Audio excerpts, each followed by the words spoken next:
Assalamualaikum warahmatullahi wabarakatuh. Perkenalkan, nama saya Nur Hayati. Perkenalkan, nama saya Najwa Safira. Perkenalkan, nama saya Nur Laini. Perkenalkan, nama saya Rifki Rufaidah. Perkenalkan, nama saya Najwa Safara. Dan saya Sari Manuri. Di sini kami akan menjelaskan tentang tetarium ekosistem air laut. Bagaimana sih ekosistem air laut itu terjadi? Ekosistem air laut terjadi karena adanya interaksi antara makhluk hidup dan lingkungan di wilayah lautan.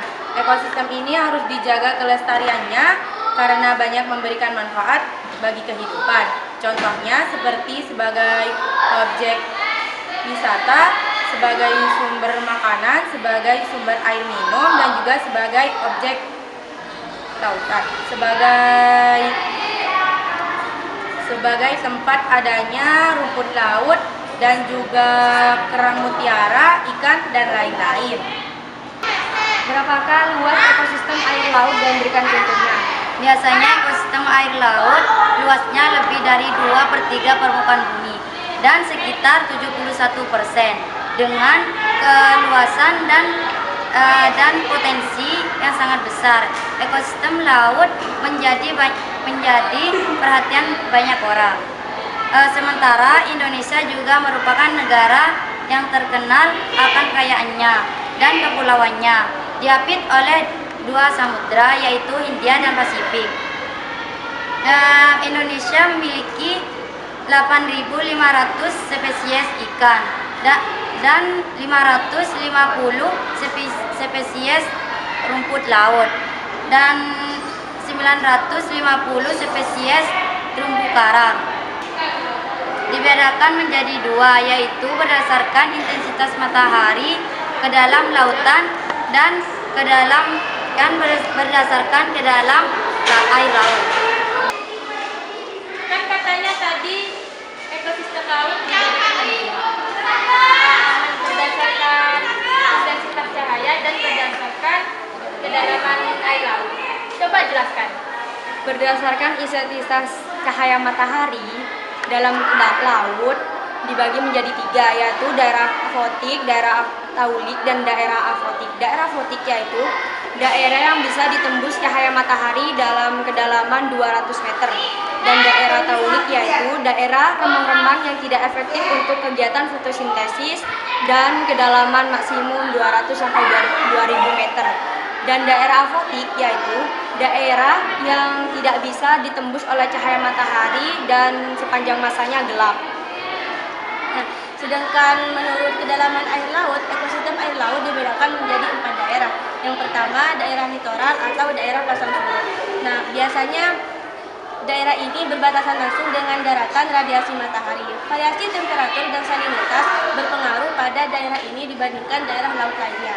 Contoh biota laut yang hidup di dalamnya adalah teripang, udang, kepiting, dan bintang laut, dan lain-lain. Yang kedua, daerah neritik. Daerah neritik adalah daerah dangkal yang kedalamannya masih bisa ditembus cahaya matahari dasar. Biasanya kedalamannya mencapai 200 meter. Contoh biota laut yang hidup di dalamnya adalah plankton, nepton, nektos, dan bentos. Yang ketiga, daerah batiar atau remang-remang. Kedalaman daerah batiar antara 200 sampai 2000 meter dan sudah tidak ada produsen. Hewannya hanya ada nekton. Dan yang keempat, daerah abisal. Daerah ini kedalamannya sudah lebih dari 2000 meter, gelap sepanjang masa dan tidak ada produsen. Oh ya, apakah di dalam ekosistem air laut ini termasuk ada komponen-komponennya, dan coba jelaskan komponen-komponen. Nah, di dalam ekosistem laut ini terdapat komponen biotik dan komponen abiotik. Komponen biotik adalah bagian dari ekosistem laut yang terdiri dari makhluk hidup.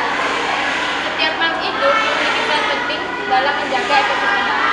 Beberapa komponen biotik diantaranya yaitu ikan, paus, plankton, biatok. Dan sedangkan komponen abiotik adalah bagian dari ekosistem laut yang terdiri dari makhluk tak hidup. Walaupun terdiri dari makhluk tak hidup atau benda mati, komponen abiotik sangat penting untuk menjaga keseimbangan ekosistem laut. Misalnya, ikan tidak bisa bernafas tanpa adanya air, dan udang akan sulit berlindung dari predator